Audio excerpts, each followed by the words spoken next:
So hello guys, welcome back to the channel. I hope you all are absolutely fine and sound, and most of you are facing issue on this particular lab. The error is that when you try to run the agent, okay. So for example, I'm just running any of the agent.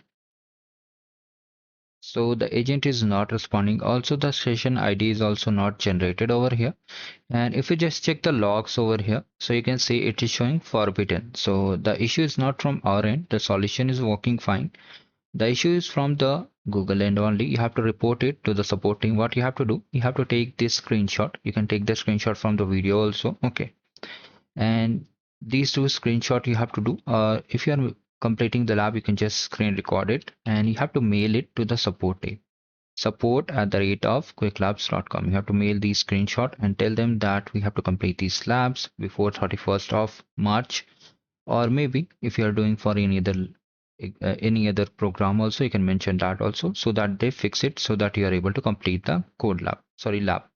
So hurry up and complete all the things. If you want to know how to mail to the support team, I have attached the video in the description. You can watch from there.